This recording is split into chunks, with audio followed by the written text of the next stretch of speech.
Victor Wembanyama has already put together one of the most impressive rookie seasons the NBA has ever seen.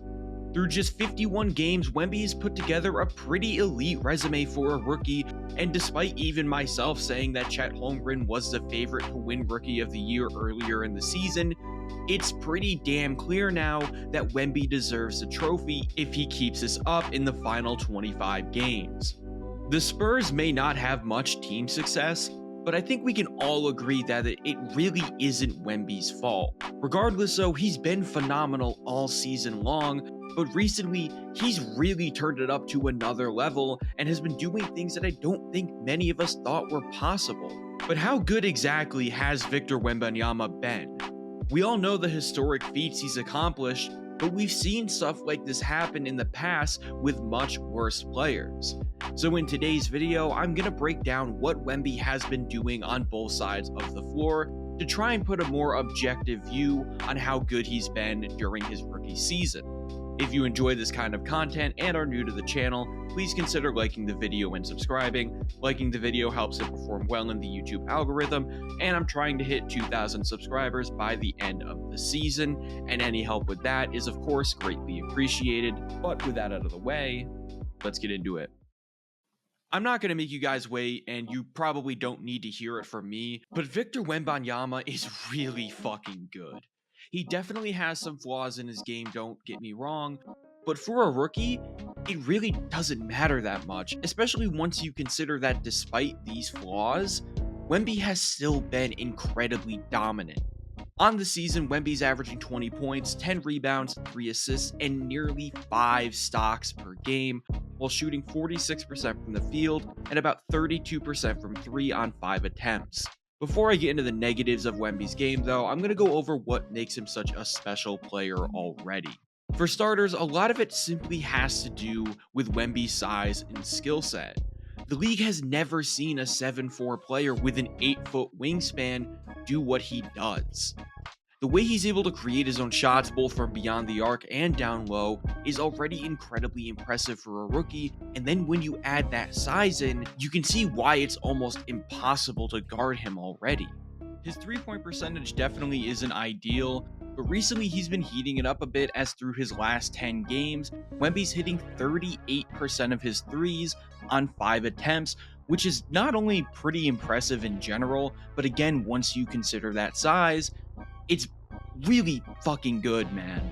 The flashes of shot creation from beyond the arc that Wemby has shown should honestly terrify the league, because once he gets it all together, it's really hard to imagine teams being able to consistently stop him. Wemby makes things look so easy at times, which is really rare for a rookie. And that's not to mention all the feats he's accomplished already, like the fact that he just put together a 5x5 while being the youngest player to ever do that, while also doing it in the least amount of minutes out of everyone who's ever recorded this feat. Or we can talk about the fact that he's leading the league in blocks and stocks as a rookie, or that he's the only player in NBA history to compile 150 blocks, 150 assists, and 75 threes in a season, and it's just February. The list goes on, and it's just ridiculous to think about. For Wemby to be so successful, despite the roster around him being kind of a shit show, alongside the fact that he's only playing about 28 minutes a game, is genuinely unheard of, and it really goes to show how special of a talent he is. Defensively, Wemby is just as special. Again, he's not perfect on that end, but he has incredible instincts when it comes to blocking shots and just overall paint defense, and while he struggled at times, he's shown flashes of being able to switch onto guards on the perimeter from time to time. But this is the best part. Even if Wemby gets beat when closing out or switching onto the perimeter, his size and length makes it so a lot of the times he can simply just recover and block the shot anyways. Is this ideal in terms of sustainability? No, but again, it's better than nothing. Wemby definitely has to work on his pick and roll defense as he sometimes overcommits to the ball handler, but this is something we see rookies struggle with all the time, so I'm really not that worried.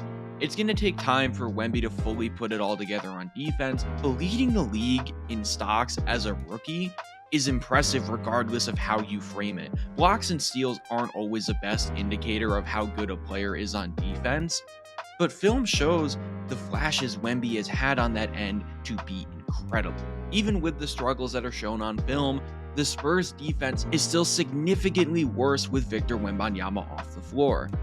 With him on, San Antonio has a defensive rating of 114, which is in the 65th percentile. With him off, though, it goes all the way to 124, which is in the 4th percentile. Considering that the lineup that has seen the floor without Wemby the most is basically San Antonio's starting lineup, but with Zach Collins in for Wemby, it shows how much the defense benefits from having him on the floor, as opposed to their struggles with him being off being more of a personnel problem. Now, when I say struggles, I don't mean that Wembanyama is a bad defender. He's already incredible on that end. It's more so me just trying to find the few negatives that come in with his game, because really, there aren't many, and he's just a rookie. Back to offense, though, it's still really mind-blowing to me how advanced Wemby is for a rookie on this side of the ball. He's definitely had his struggles, but so has nearly every other rookie in NBA history, so it's not that big of a deal. His handle for his size is unheard of. Despite his somewhat skinny frame, he's still great at getting to and finishing at the rim, and his flashes of shot creation are definitely noteworthy. But this doesn't mean that Wemby is without his flaws on offense. Most notably, his mid-range numbers are pretty concerning, and while I'm sure he'll figure it out as his career goes on, the fact that he's in the 82nd percentile for mid-range attempts for his position, but 25th in efficiency, isn't great, and a lot of it has to do with his shot selection. And this goes for his three-point shooting too, because there are so many moments where Wemby will just settle for a difficult or contested jump shot, as opposed to taking the easier shot at the rim, which is where his real strength has been. Wemby has some absurd touch, and a lot of it has to do with his size, because he doesn't even have to put effort to dunk or lay it in, because again, his height and wingspan is unheard of. Even with his low three-point percentage, it's still worth noting that Wemby has still shown flashes of greatness. For example, he's shooting about 41% on pull-up threes this year, which is higher than guys like Kevin Durant, Michael Porter Jr., Kyrie Irving, and Buddy Hield. All of these guys have taken a similar amount of pull-up attempts as Wemby, yet he's still been more efficient.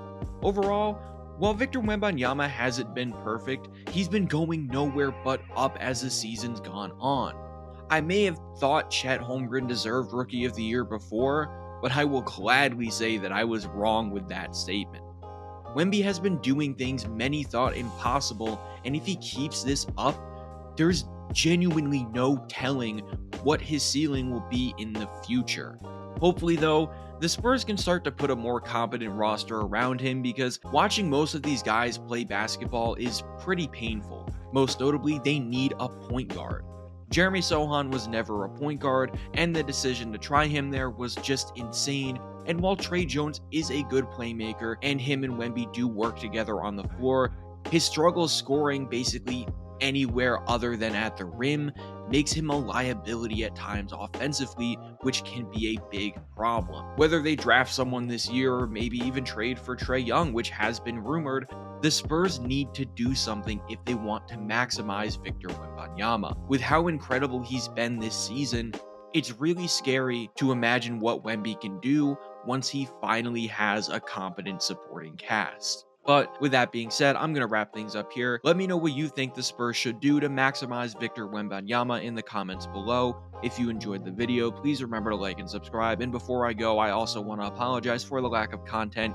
School has been beating my ass this semester, and I've been busier than I'd like to be, but I'll make sure to try and get a video out weekly from now on like I usually do. Thank you all so much for watching though. I still greatly appreciate all of the support, and I'll see y'all in the next one.